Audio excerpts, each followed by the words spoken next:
Olá, Rochenses, graça e paz. Meditando mais um pouquinho na palavra, ainda em Lucas capítulo 3, verso de número 15 até o verso 20. Nós ali, em outro vídeo, falamos a respeito dos dois batismos que João Batista se refere. O batismo nas águas de arrependimento que te leva para o céu. E o batismo no Espírito e no fogo, que traz o céu para a terra, traz o céu para você, o poder de Deus. É um revestimento de poder. Em seguida, ali João ele fala de um outro fogo, que é o fogo que queima a palha, é o fogo que está relacionado ao juízo de Deus. E o texto diz o seguinte, que Jesus ele está com a pá nas mãos e ele separa ali os grãos de trigo da palha, e o grão é recolhido no celeiro, porém a palha é queimada no fogo que nunca se apaga. E fogo que nunca se apaga na Bíblia é fogo do inferno. Você vai ver essa expressão relacionada ao inferno em outros lugares do Novo Testamento. E quem vai para o inferno? Quem é a palha? São aqueles que escolhem viver com o diabo nessa vida e escolhendo aqui, querem viver aqui como a serpente viveu. Essa é uma escolha que então vai gerar uma consequência eterna. E como assim viver como a serpente viveu? Essa é a experiência da humanidade, gente. Desde lá de Gênesis capítulo 3, quando diz lá no verso 1 que a astuta serpente, ela enganou Eva.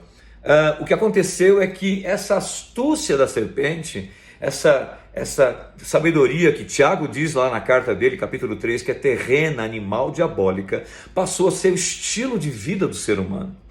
E por que a astuta serpente ali tem a ver conosco?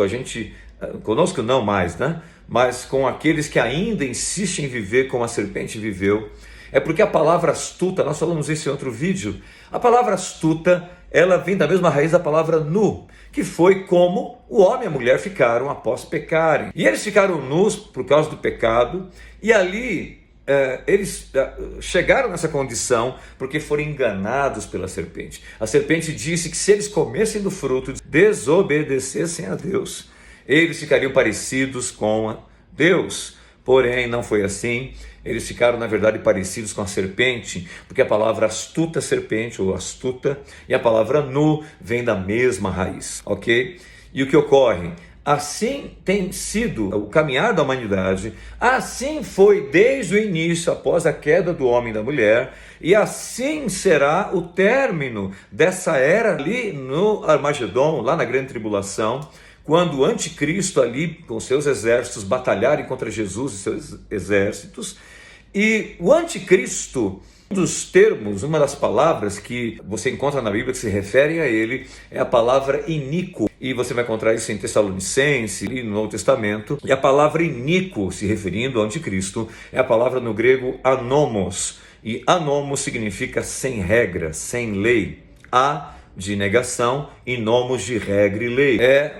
Então a representação de pessoas que vivem sem regras, elas fazem as suas próprias regras, que foi exatamente a experiência de Eva e Adão.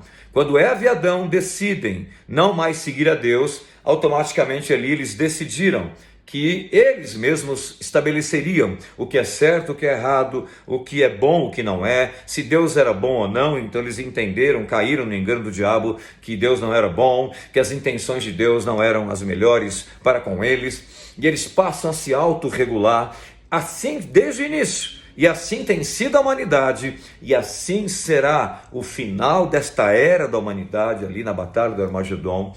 E para nós escaparmos, não é? Desse fogo que queima a palha, de nós não sermos palha, mas nós sermos o grão que é recolhido no celeiro, nós precisamos então deixar de viver por nós mesmos, deixar de viver como o iníquo vive ou viverá, não é? Sem regra, na verdade cada um fazendo da sua forma, do seu jeito as coisas, e viver debaixo de uma orientação do bom pastor, viver ali pela palavra de Deus. Essa é a mensagem também lá em Lucas capítulo 3. Um grande abraço, medite na palavra de Deus, esteja conosco em nossos canais YouTube, Instagram, medite, compartilhe, curta, comente e esteja conosco na próxima vez.